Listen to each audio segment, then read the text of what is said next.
Halo teman-teman semuanya, Assalamualaikum warahmatullahi wabarakatuh. Salam sejahtera untuk kita semua. Jadi hari ini kita akan membahas nih topik bahasan kita yang pertama pada mata kuliah IPA terpadu, yaitu tentang hakikat IPA. Jadi hakikat IPA ini nanti teman-teman bisa menjawab tuh, apa itu IPA terpadu? Apa yang dimaknai sebagai IPA terpadu? Lalu kenapa IPA itu memang disarankan untuk dibelajarkan secara. Nah, hari ini agenda kita atau pembahasan kita dibagi menjadi tiga bagian utama, gitu ya. Yang pertama adalah hakikat IPA terpadu, lalu yang kedua adalah tujuan IPA dibelajarkan secara terpadu, dan yang ketiga adalah prinsip keterpaduan dalam IPA. Setelah teman-teman selesai mengikuti rangkaian pembelajaran pada pertemuan pertama ini, diharapkan nanti teman-teman mahasiswa mampu menjelaskan makna dari hakikat IPA terpadu. Jadi hakikat IPA terpadu itu seperti apa sih? Gitu. Lalu yang kedua, teman-teman mampu menjelaskan tujuan IPA dibelajarkan secara terpadu. Begitu. Jadi nanti teman-teman bisa mengetahui nih, alasan dibalik IPA itu kenapa sih disarankan untuk dibelajarkan secara terpadu? Gitu. Kalau yang ketiga, teman-teman mahasiswa diharapkan nanti mampu menjelaskan prinsip dari keterpaduan IPA. Jadi kalau teman-teman besok menjadi guru IPA, kira-kira kalau teman-teman mau menyelenggarakan pembelajaran IPA, itu teman-teman harus berprinsip pada prinsip apa sih? Ketiga tujuan ini diharapkan bisa tercapai setelah teman-teman selesai mengikuti pembelajaran. Oke, kita masuk ke bagian utama. Sebelumnya mungkin bisa kita buka dengan bahwasannya semua bidang keilmuan, salah satunya IPA ataupun fisika, kimia, biologi, itu punya tiga komponen utama penyusunnya, gitu. Jadi IPA terpadu atau kita sebut sebagai integrated science atau mungkin di dalam bahasa Indonesia sering diartikan sebagai sains, gitu ya. Karena kalau kita menyebutkan sains, otomatis eh, orang-orang itu sudah memahami bahwa sains itu adalah gabungan dari fisika, kimia, dan juga biologi seperti itu. Tapi agar lebih mudah, kita gunakan saja istilah IPA terpadu, gitu ya. Oke, IPA terpadu itu sama dengan bidang keilmuan yang lainnya, itu punya tiga komponen utama yang menyusun bidang keilmuan tersebut, gitu. Yang pertama itu adalah metode ilmiah, atau kita sebut kalau di IPA terpadu atau di sains disebut sebagai sains sebagai proses. Apa yang dimaknai sebagai sains sebagai proses itu sendiri? Jadi, dalam memahami IPA selalu berkaitan dengan proses berpikir. Jadi, IPA berkaitan dengan cara mencari tahu tentang alam secara sistematis, sehingga IPA bukan hanya penguasaan jumlah pengetahuan yang berupa fakta-fakta, konsep-konsep, ataupun prinsip-prinsip, tapi juga merupakan suatu proses penemuan. Jadi, dalam namanya teman-teman menyelenggarakan pembelajaran IPA, teman-teman itu tidak akan pernah lepas dari yang namanya membimbing siswa untuk berproses menggunakan proses berpikir. Gitu. Jadi topik atau luaran akhir dari IPA itu bukan hanya penguasaan kumpulan pengetahuan saja. Jadi bukan hanya penguasaan kumpulan pengetahuan saja, tapi di situ juga teman-teman mengajarkan tentang proses berpikir untuk mereka bisa menemukan sesuatu.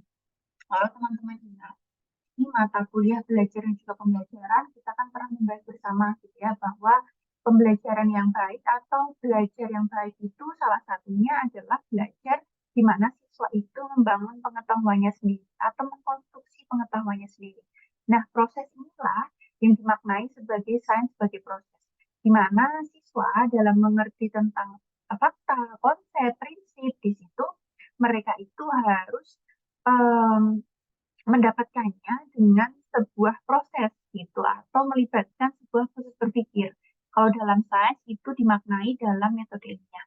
Jadi kalau di dalam sains atau IPA terpadu, untuk kita bisa memahami sebuah fakta, konsep, prinsip, itu menggunakan jalan dengan metode ilmiah. Gitu. Jadi kurang tepat apabila kita memaknai belajar IPA itu belajar menghafalkan rumus saja atau belajar menghafalkan bunyi dari sebuah hukum saja atau belajar menerapkan rumus untuk menjawab soal saja itu kurang tepat ya, karena memang kalau kita ingin membelajarkan IPA secara benar kita harus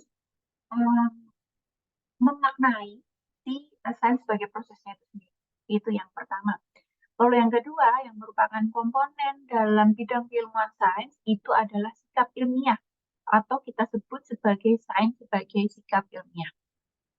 Karena apa? Dalam proses penemuan tadi atau dalam proses siswa menggunakan proses berpikirnya untuk membangun bangunan pengetahuannya, itu siswa pasti akan dilandasi dengan sikap tertentu. Nah, sikap yang digunakan untuk melandasi proses penemuan dalam sains atau dalam IPA ini disebut sebagai sikap ilmiah. Karena apa? Kalau kita hanya menguasai fakta, konsep, prinsip saja atau dalam membelajarkan IPA, oke, kita sudah menggunakan proses yang benar, tapi ternyata tidak dilandasi dengan sikap-sikap ilmiah yang baik. Nah, itu hasilnya ataupun output akhirnya itu ditakutkan tidak sesuai dengan yang diharapkan. Seperti itu. Jadi yang namanya proses penemuan dalam IPA itu perlu disertai dengan sebuah sikap ilmiah. Karena sikap ilmiah terbentuk karena sifat sains itu sendiri. Sikap ilmiah inilah yang digunakan untuk melandasi proses penemuan dalam sains. Nanti teman-teman akan belajar apa aja sih sikap ilmiah dan apa saja sih yang mungkin perlu teman-teman tanyakan untuk bisa meningkatkan sikap ilmiah siswa selama proses pembelajaran IPA. Lalu yang ketiga itu adalah produk ilmiah. Jadi IPA itu kan mempelajari fakta, konsep, hukum, teori yang dia itu merupakan hasil temuan dari para ahli untuk menjelaskan dan juga memahami fenomena yang terjadi di alam sekitar kita. Gitu. Nah, yang dinamakan sebagai fakta, konsep, prinsip, hukum, teori, atau yang mungkin di kelas gitu ya, dulu sering kita hafalkan atau sering kita baca berulang-ulang lalu kita hafal, nah itu disebut sebagai produk ilmiah atau sains sebagai produk. Sayangnya, pembelajaran IPA itu selama ini masih berfokus pada produk ilmiah saja atau masih berfokus pada sains sebagai produk saja. Padahal kalau teman-teman mau menggunakan hakikat IPA dalam penyelenggaraan pembelajaran IPA, teman-teman harusnya tahu bahwa IPA itu dibelajarkan harus memperhatikan prosesnya, harus dilandasi dengan sikap, hingga akhirnya nanti siswa bisa menguasai produk ilmiah dalam pembelajaran IPA. Itulah terkait dengan 3 komponen utama pada bidang keilmuan sains. Selanjutnya, Ministry of Education dari Singapura itu membuat skema penjelasan tentang hakikat IPA. Jadi teman-teman kalau mau memahami lebih lanjut tentang hakikat IPA, itu dari Ministry of Education Singapura itu sudah membuat skemanya dalam bentuk Science Curriculum Framework. Jadi Science Curriculum Framework itu digunakan oleh Kementerian Pendidikan, Kementerian Pendidikan dari Singapura itu untuk membelajarkan. Oke, kita bahas dulu dari bagian yang paling tengah, ya. Di bagian tengah ini atau sentral dari Science Curriculum Framework atau pembelajaran IPA itu adalah IPA terintegrasi dalam scientific inquiry. Atau IPA itu dibelajarkan dalam proses pendidikan, di mana pelaksanaan ini nantinya diharapkan mampu mencakup 3 domain pembelajaran IPA. Gitu. Jadi basicnya dulu bahwa IPA itu tidak dibelajarkan dengan cara menghafal, tidak dibelajarkan dengan hanya meminta siswa menerapkan rumus, gitu ya, tapi memang dibelajarkan melalui proses pendidikan atau yang tadi disebut sebagai sains sebagai proses, ya. Nah, sains sebagai proses ini atau sains inquiry atau pembelajaran IPA yang terintegrasi dengan inquiry ini atau proses pendidikan ini nanti akan menghasilkan 3 komponen utama dalam pembelajaran IPA. Yang pertama adalah siswa bisa menguasai pengetahuan dalam IPA, ya. Kalau tadi disebut sebagai sains sebagai produk, gitu, ada fakta, prinsip, konsep dan lain sebagainya, gitu ya. Lalu yang kedua itu adalah skill, di mana siswa akan mempunyai keterampilan, mulai dari keterampilan pemecahan masalah, keterampilan pengambilan keputusan, keterampilan dalam proses penyelidikan, keterampilan dalam melakukan observasi atau pengamatan, dan lain sebagainya. Lalu yang ketiga, diharapkan siswa itu dengan dibelajarkan sains menggunakan inquiry atau penyelidikan, itu dia itu memiliki sikap ilmiah. Sikap ilmiah inilah yang nantinya diharapkan bisa diterapkan dalam kehidupan mereka sehari-hari. Seperti itu. Jadi, semua ini dari proses, coba teman-teman bayangkan, kalau namanya pembelajaran sains itu tidak dilandasi dari proses pendidikan, apakah mungkin ketiga komponen ini bisa terwujud? Kalau sains selama ini hanya dibelajarkan dengan cara mungkin hafalan, ya, yang dikhawatirkan hanya satu aspek saja yang akan muncul, aspek pada pengetahuan saja. Sedangkan keterampilan dan sikapnya tidak. Makanya dalam saya belajarkan dengan cara pendidikan itu tiga hal ini bisa muncul.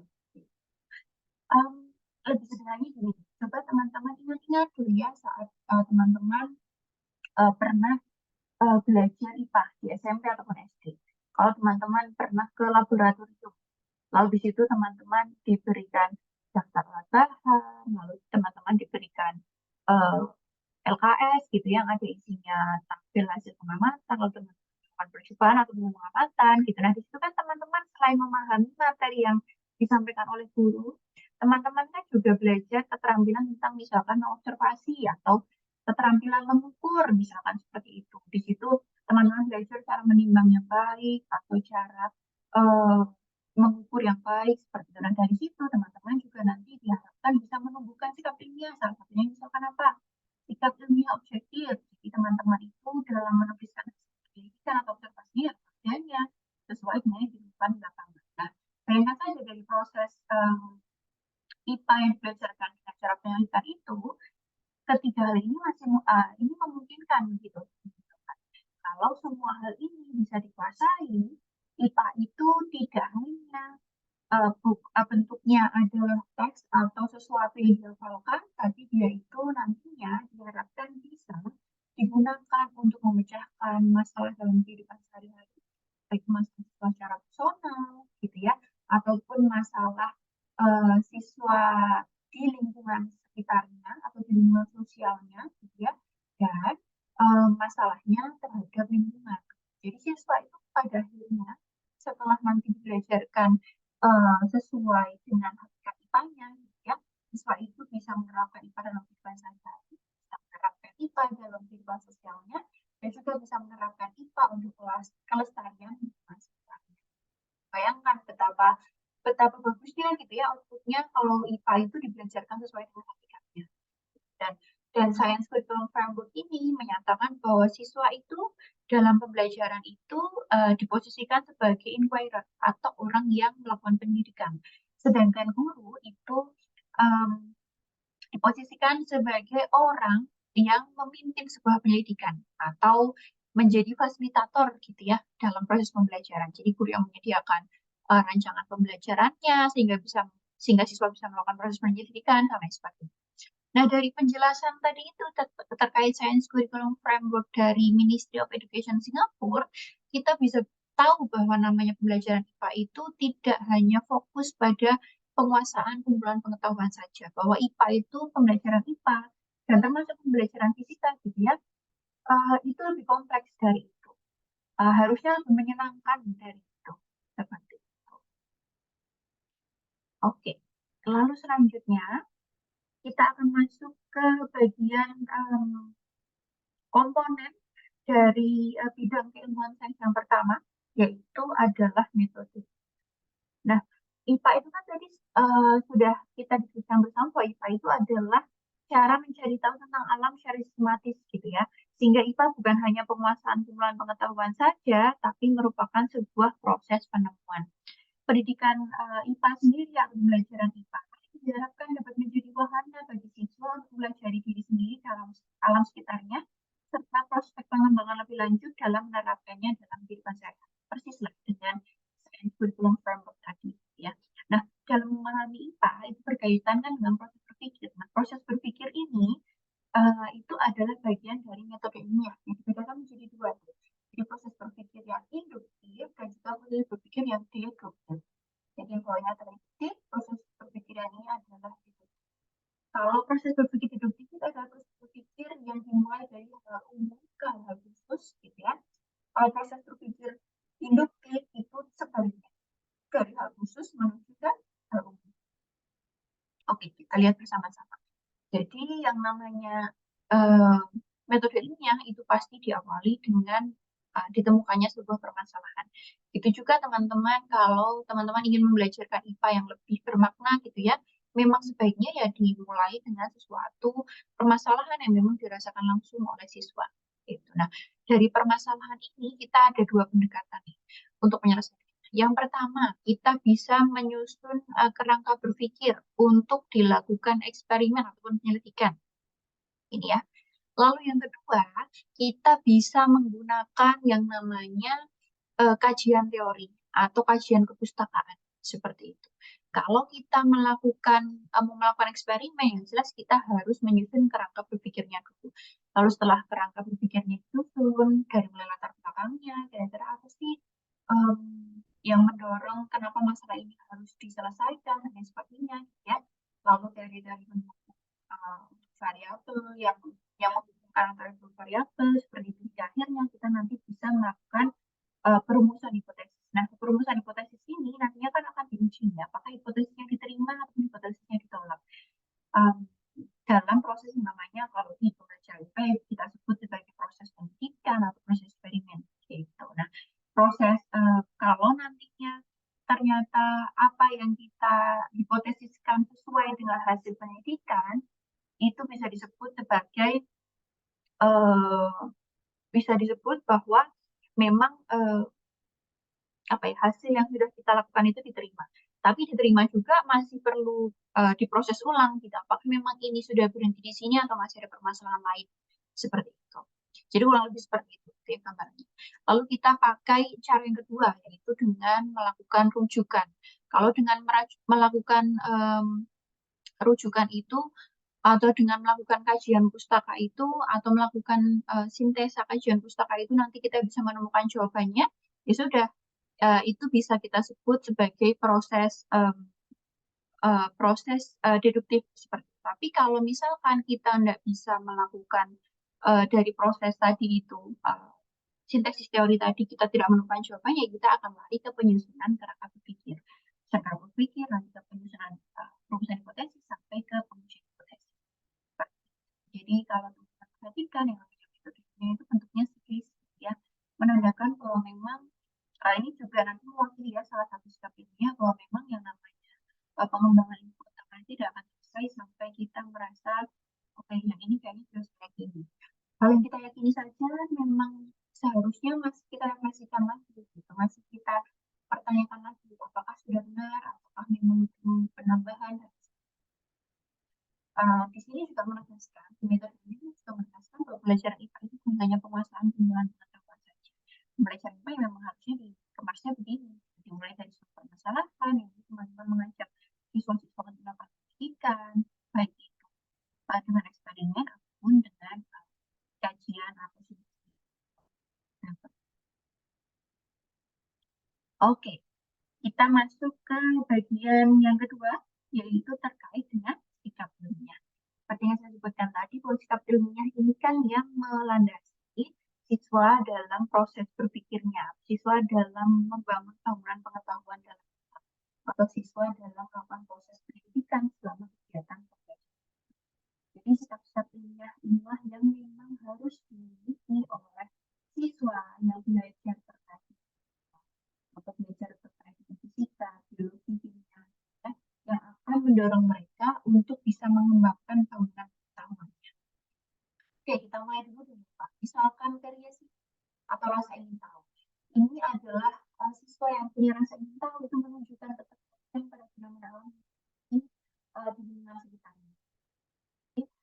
Siswa yang tidak punya rasa ingin tahu, tidak punya ketertarikan, itu kan cenderung tidak ingin kan mempelajari hal itu. Coba deh teman-teman refleksikan diri lagi kepada diri teman-teman ya.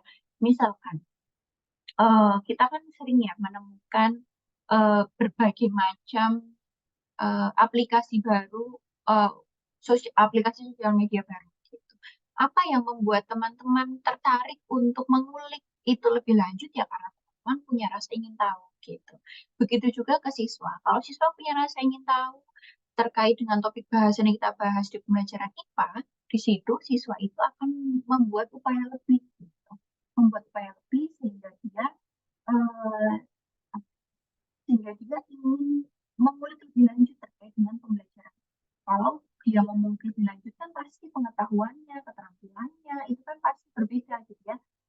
tidak punya curiosity atau tidak punya rasa minta.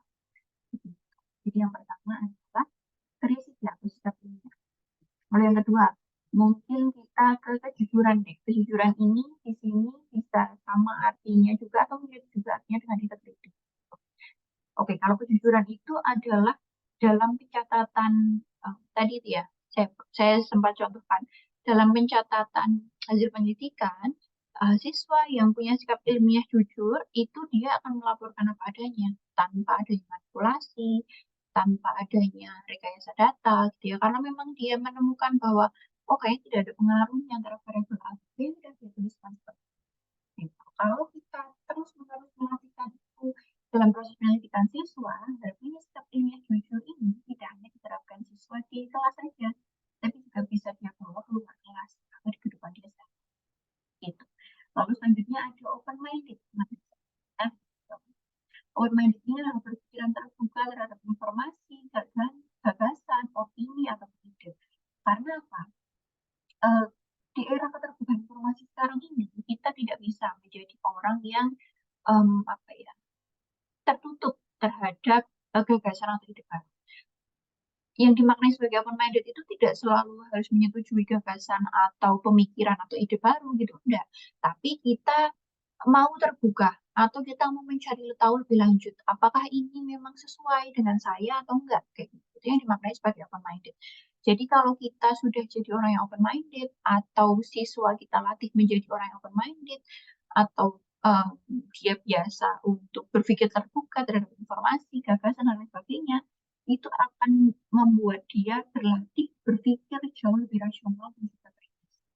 Jadi jangan dikira orang yang open-minded itu artinya ya udah semua pemikiranmu diterima, enggak, malah orang yang open-minded, siswa yang open-minded itu malah dia cenderung lebih kritis daripada yang tidak open-minded.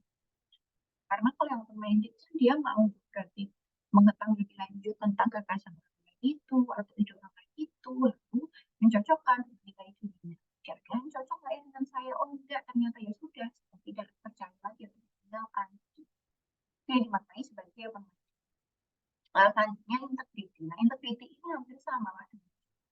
Integrity ini kalau diartikan bisa kita sebut sebagai kesamaan antara apa yang diucapkan dengan apa yang diperbuat. Kita hampir sama lah seperti itu.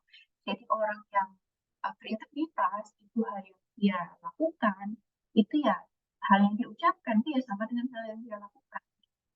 Nah, bilangnya tadi saya sudah melakukan langkah-langkah penelitian, semuanya tuh 5 langkah yang sudah saya lakukan, tapi ternyata di kenyataannya enggak. Berarti dia orang yang tidak melakukan integritas. Lalu selanjutnya adalah kreatif. Kreatif ini adalah kemampuan berpikir secara luas dalam sudut pandang yang tidak biasa. Jadi orang yang kreatif itu adalah orang yang bisa berpikir di luar atau ya di luar dari sudut pandang biasanya. Ini biasanya akan muncul saat siswa menghadapi sebuah masalah. Jadi gini, mungkin dalam proses pengukuran, pengukuran panjang, siswa itu tidak bisa menggunakan alat ukur misal. Nah, di situ siswa yang memiliki sikap ilmiah kreatif itu dia mencoba untuk menggunakan benda lain yang mungkin memang fungsinya sama dengan misal dan dapat digunakan untuk mengukur panjang, misalkan seperti itu. Nah, itu contoh sederhana saja dari sifat kreatif. Karena sifat kreatif ini merujuk kepada siswa yang saat dihadapkan masalah, dia itu bisa berpikir dengan sudut pandang yang tidak biasa. Jadi sudut pandang yang berbeda. Seperti itu. Lalu selanjutnya ada kreatif kadang dipadankan dengan kritis gitu ya, sikap kritis. Nah, kritis ini adalah menganalisis fakta untuk membentuk sebuah penilaian. Jadi hampir sama dengan kreatif tadi, di mana sikap kritis dan kreatif itu sama-sama membentuk pikiran yang rasional. Kalau sikap kritis itu adalah saat menemukan fakta, tidak serta-merta langsung diyakini faktanya. Jadi perlu penganalisaan lebih lanjut sehingga bisa ditentukan nih atau bisa membentuk sebuah penilaian apakah memang fakta ini bisa saya percaya atau tidak. Kalau tidak berarti upaya apa yang saya lakukan agar saya bisa menemukan fakta yang lebih kredibel misalnya seperti itu. Itu contohnya dari sikap. Lalu selanjutnya adalah kritikan critical reflection yang mirip-mirip dengan sikap kritis. Tapi critical reflection ini adalah proses nilai ulang asumsi. Jadi kalau sikap kritis itu biasanya lebih keluar, ya kalau critical reflection itu lebih ke dalam. Jadi siswa yang sudah selesai menyelesaikan pembelajaran IPA-nya, gitu ya. Kalau dia punya sikap critical reflection, dia akan biasa menyerah pada bahwasannya asumsi yang saya ketahui tentang konsep A, gitu, apakah sudah benar, ataukah memang ada hal yang harus saya pelajari lebih lanjut. Kalau yang terakhir ada sikap fleksibel. Nah, fleksibel ini adalah kemampuan untuk bisa menempatkan diri menilai situasi sehingga akhirnya tidak terlalu. Ini adalah kemampuan siswa untuk bisa mengerti saat dia bersama dengan yang namanya itu kan tidak jarang memang dilakukan secara berkelompok atau bekerja sama dengan orang lain. Nah, orang yang mempunyai sikap ilmiah fleksibel itu bisa bisa bekerja sama dengan baik sehingga diharapkan bisa mendapatkan output yang lebih baik juga. Jadi itulah kira-kira sedikit dari sikap ilmiah. Sikap ilmiah ini masih banyak sekali. Saya hanya mengambil beberapa dari 3 sumber rujukan ini. Begitu. Dan sikap ilmiah inilah yang harus ditumbuhkan oleh guru IPA ataupun guru fisika, gitu ya, dalam proses pembelajaran. Semuanya seperti apa ya? Itu dari perencanaan.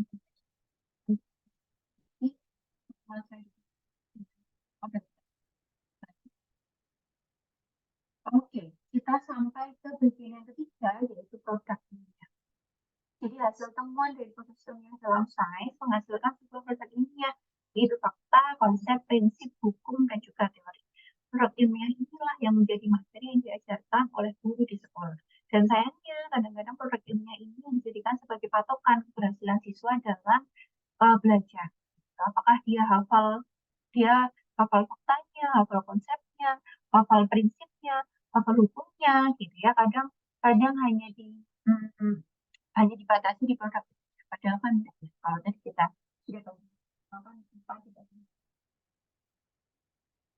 kita kan harus dengan yang pertama itu ada fakta adalah pernyataan tentang benda-benda yang benar-benar ada atau peristiwa-peristiwa yang benar-benar terjadi dan tidak dikonfirmasi.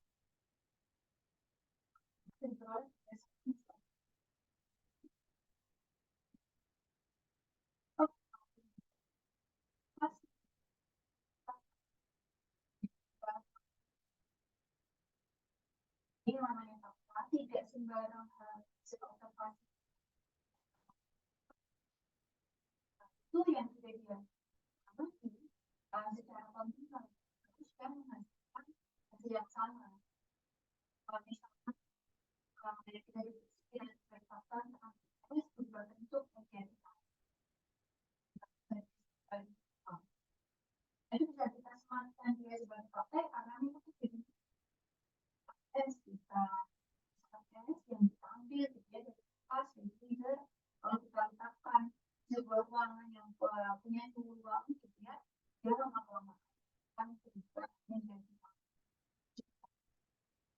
yang kedua ada tadi topi atau benda apapun misalkan bola dan lain sebagainya yang dilempar ke atas itu dia akan turun lagi ke bawah. Yang itu disebut sebagai fakta. Ada lagi fakta. Misalkan saat kita punya magnet itu nanti akan menarik benda-benda tertentu. Nah itu juga fakta. Kayak gitu. Lalu ada lagi fakta misalkan seperti ini. Kalau setelah hujan, jadi sebagai contoh gini, misalkan di hari yang cerah lalu turun rintik hujan, setelah itu ada pelangi atau pelangi terbentuk. Nah itu disebut sebagai fakta juga, begitu. Jadi fakta itu memang pernyataan-pernyataan tentang benda-benda atau peristiwa-peristiwa yang benar-benar ada dan dia sudah dikonfirmasi secara objektif. Jadi memang hasilnya sama gitu ya saat diamati oleh banyak orang Dan pengamatannya itu tidak dilakukan satu kali saja, tapi kontinu atau terus-menerus secara intensif. Itu disebut sebagai. Yang kedua, itu adalah konsep. Konsep itu adalah apa sih?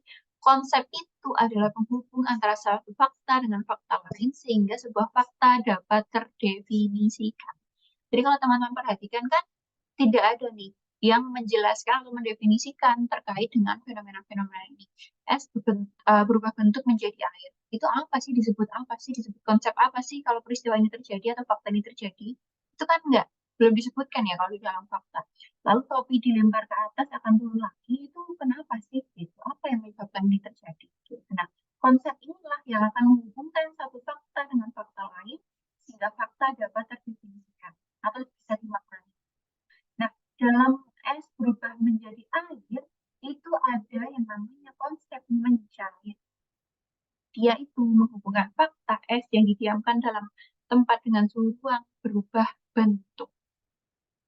Begitu. Jadi pahami ya terkait dengan apa itu fakta, lalu bedanya apa dengan konsep. Fakta itu ya memang peristiwa apa adanya yang diamati secara objektif. Konsep itu menghubungkan antara fakta-fakta. Jadi konsep itu menamai fakta yang terjadi atau dia mendefinisikan fakta yang terjadi. Seperti. Lalu selanjutnya ada hukum. Hukum adalah deskripsi matematis dari fenomena alam namun tidak menjelaskan penyebab fenomena alam yang terjadi. Hukum dapat diverifikasi secara eksperimental dengan mempertimbangkan pengamatan tentang alam semesta dan menanyakan aturan umum apa yang mengaturnya. Lalu hukum memiliki kemungkinan ditetapkan dalam satu set kriteria untuk menggambarkan fenomena. Contohnya hukum gravitasi universal Newton. Ya.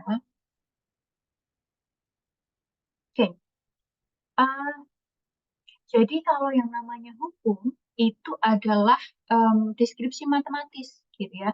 Kalau teman-teman mengenal hukum Newton, lalu ada hukum-hukum yang lain gitu ya dalam hukum fisika, dia itu adalah deskripsi matematis saja gitu. Atau pengkalimatan dari sebuah rumusan matematis yang sudah ditemukan oleh ilmuwan gitu. Jadi contohnya kalau pada hukum pertama Newton atau pada hukum gravitasi universal Newton menunjukkan sifat umum yang dapat diuniversalkan yang menggambarkan alam dan alam semesta. Gitu. Lalu bedanya apa dengan prinsip? Kalau prinsip adalah aturan atau mekanisme di mana fakta atau fenomena tertentu bekerja. Prinsip biasanya memiliki lebih banyak persyaratan atau kriteria ketika dapat digunakan. Prinsip umumnya membutuhkan lebih banyak penjelasan untuk diartikulasikan. Beda dengan hukum yang dia sifatnya lebih universal, karena memang dia adalah deskripsi matematis dari fenomena alam yang sudah diamati gitu ya. Kalau prinsip ini dia butuh banyak kriteria sampai prinsip ini uh, bisa di apa ya? Bisa di bisa diterapkan seperti itu. Contohnya adalah prinsip Archimedes. Gitu, prinsip Archimedes kan tidak prinsip prinsip Archimedes kan perlu berbagai macam kriteria sehingga prinsip Archimedes itu berlaku. Beda dengan hukum gravitasi universal dari Newton, di mana hukum gravitasi universal dari Newton kan berlaku di seluruh dunia. Tapi kalau yang namanya prinsip, itu memang punya aturan atau kriteria yang ketat gitu, sampai dia bisa digunakan. Begitu. Oke. Lalu selanjutnya terkait dengan teori. Nah, teori ini menjelaskan bagaimana sebuah fenomena alam terjadi dan penyebabnya. Kalau hukum tadi dia hanya membuat kalimat dari rumusan matematis gitu ya, sederhananya begitu. Kalau teori ini dia menjelaskan uh, penyebabnya apa gitu sampai uh, bisa terjadi fenomena tersebut. Gitu. Anggapan bahwa hukum yang terus diuji kebenarannya akan berubah menjadi teori adalah sesuatu yang salah. Jadi tidak selalu hukum yang diuji terus-menerus bisa menjadi teori itu enggak. Karena apa? Tidak semua hukum itu ternyata bisa diberlakukan secara uh, uh, bisa menjelaskan penyebab dari sebuah fenomena terjadi gitu sehingga tidak selalu karena ada banyak misinterpretasi gitu ya yang menyatakan bahwa hukum itu yang nanti diuji terus menerus itu bisa ditetapkan sebagai teori enggak selalu seperti itu gitu. Teori melibatkan banyak konsep, prinsip dan juga hukum. Jadi teori itu melibatkan hubungan beberapa konsep, hubungan beberapa prinsip dan hubungan beberapa hukum. Contohnya apa? Dari relativitas umum Einstein menjelaskan bagaimana gravitasi bekerja. Itu dengan adanya hubungan ruang dan waktu. Gitu. Ya. Nah, gravitasi ditemukan oleh Isaac Newton pada abad 17. Hukum ini secara matematis menjelaskan bagaimana dua benda berbeda di alam semesta berinteraksi satu sama lain. Namun, hukum Newton tidak menjelaskan apa itu gravitasi atau bagaimana cara kerja. Baru 3 abad kemudian, Albert Einstein mengembangkan teori relativitas, di mana dari teori relativitas ini kita bisa memahami bagaimana sih gravitasi.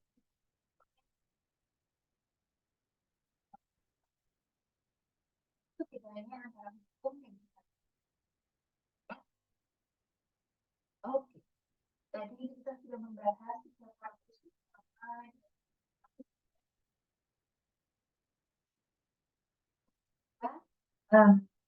ada produk.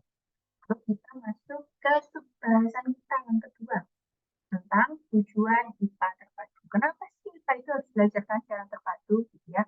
Karena yang pertama, menurut Lewis tahun 2007, IPA itu merupakan ujian atau persoalan yang holistik. Sehingga IPA yang diujikan secara holistik. Jadi tidak logis.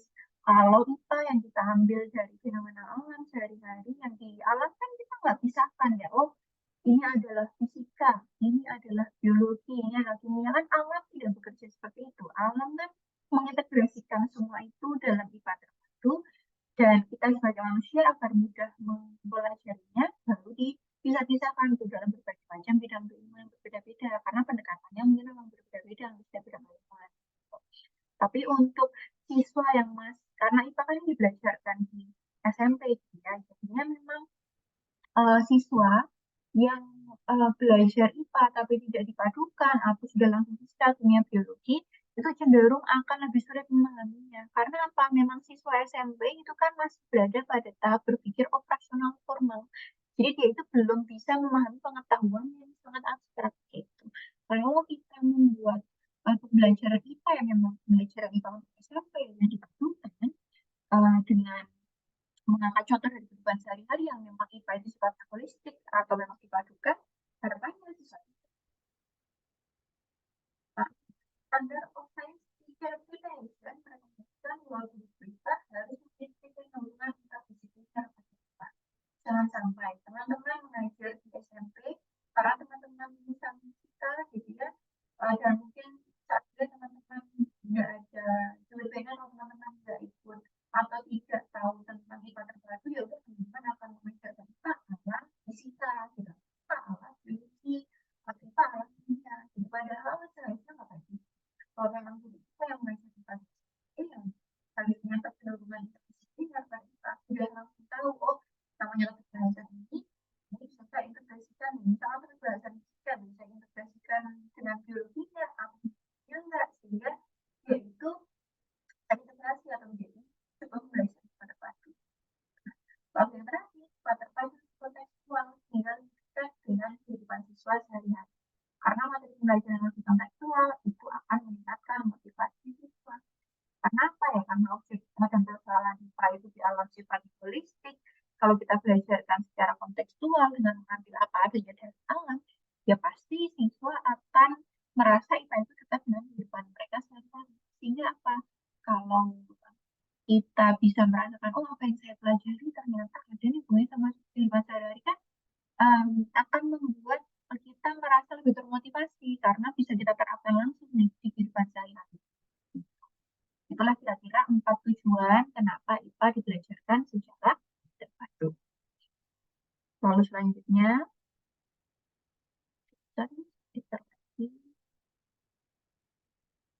ya. Jadi prinsip keterpaduan dalam IPA. Kalau prinsip keterpaduan dalam IPA itu gimana sih kalau kita mau melakukan atau menyelenggarakan pembelajaran IPA terpadu, itu apa sih yang harus kita laksanakan? Gitu. Nah, prinsip-prinsip pembelajaran IPA terintegrasi ini atau IPA terpadu ini dibagi menjadi dua.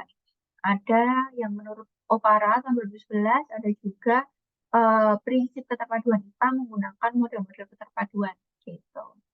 Oke, kita bahas dulu yang pertama. Kalau menurut Opara tahun 2011 yang namanya dasar hukum memadukan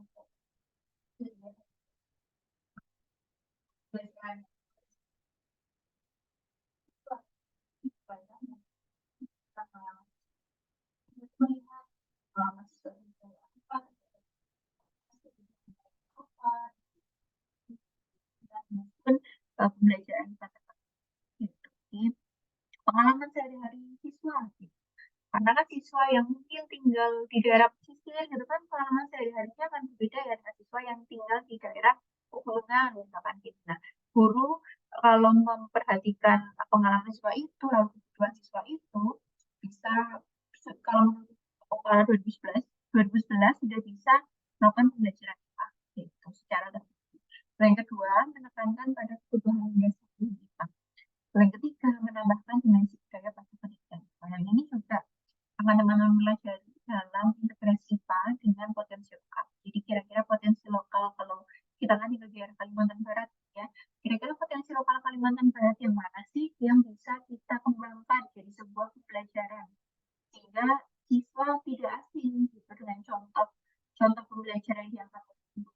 Kan kadang-kala siswa itu merasa asing ya dengan contoh pembelajaran yang akan tersebut karena ternyata dia tidak ada hubungannya nih dengan kehidupan mereka sehari-hari atau tidak ada hubungannya dengan um, potensi lokal yang ada di sekitar mereka yang jelas mereka sudah ketahui begitu.